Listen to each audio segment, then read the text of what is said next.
Now we have PGDM International Business. We have Dr. Karthik, coordinator, and Dr. Rajesh is the joint coordinator for this program. Dr. Karthik, please. Respected Director, Dean, colleagues, my dear colleagues on and off the dais, students and parents, very good morning to all of you. As Professor Murthy already mentioned it to you, PGDM International Business is a 2-year full-time program approved by the AICTE. We started this program in the year 2009. Now, coming to the highlights of PGDM International Business, see, this is a general management program with an additional benefit of international business. Say, for example, in the first year, you get to study general management subjects, and once you finish your first year, you come to the second year, you have additional subjects in the international business domain. Like, say, for example, we call it as functional management subjects in management, such as, say, HRM, marketing, finance, operations, and so on. Now, these subjects you study in the first year. And once you go to the second year, you have a corresponding subject for each of the functional management subjects that I just now mentioned to you. Like, say, for example, you have a few subjects in the marketing area which pertains to global marketing. You have international finance, papers such as foreign currency risk management, which deals in the international finance area. We have papers such as cross-cultural issues in management. This is very important today because tomorrow, when you work in an organization, you will not work with someone, from Kerala, you will not work with someone from, say, Bihar or Jharkhand. There is every possibility that you will have a colleague, who is from some other country, and cross-cultural issues, understanding them and dealing with, as our director already mentioned, soft skills, interpersonal skills, these skills, they decide how far you reach in your career, apart from your domain knowledge. So what I'm trying to drive home to you is, international business has subjects in the global HRM domain also. You have subjects such as, global supply chain management in the operations area.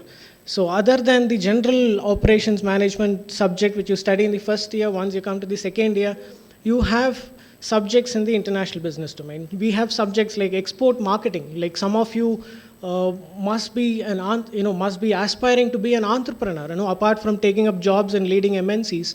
Some of you, I've come across so many students who come with a business background. They have, they have some business or the other, which is domestic as of now, but they have an aspiration of taking it overseas. So what happens, we have subjects such as export marketing, which teaches you how do you market your, goods and services abroad.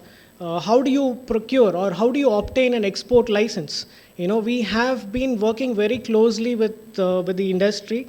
Like, say, for example, in Hyderabad, we very closely work with the Federation of Indian Exporters Organization, which is called as FIO.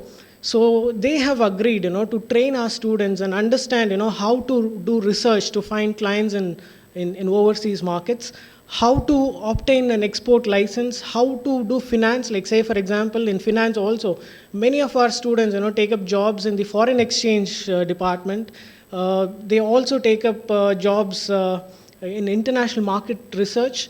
So these are some of the, prospective areas where you can have your, where you can think of planning your career. And other than this, as some of my colleagues told you, we were the first ones to start the optional overseas study tour.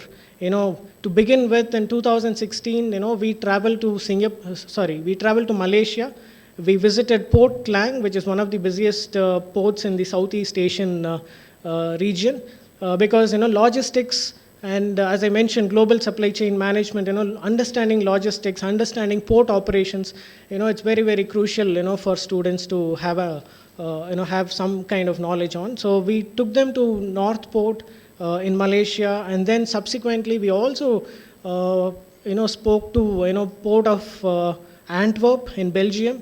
So we took students to Port of Antwerp, and then we also visited Rotterdam Port in Netherlands. And then, other than this, we also went to the European Union, and our students of international business had a very good opportunity of interacting with one of the former ministers of the European Union Council.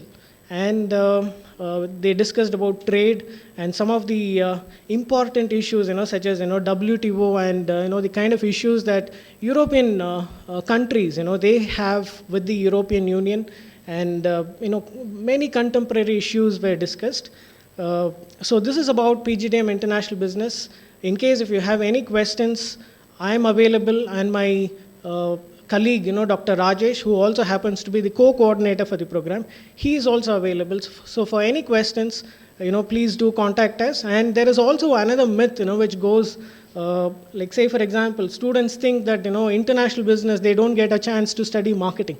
This is international business, they don't get a chance to study finance. Now let me tell you, what is international business without marketing? What is international business without finance? So what I'm trying to tell you is you will have an equal opportunity of studying, subjects like marketing or specializations such as marketing, finance, HR, as I told you, global HR, finance, international finance, global marketing, export marketing. So you have, in every sense, you have both the general management and international business, or general management with an international business perspective. And that's it about PGDM International Business. I wish you good luck. All the very best to you. Thank you. Thank you, Dr. Karthik. Dr. Karthik is Professor of Marketing and International Business, and Dr. Rajesh is Professor of Economics and also International Business. In fact, Professor Menon and Rajesh, they take a lot of interest in conducting quizzes and also guiding students in quiz competitions.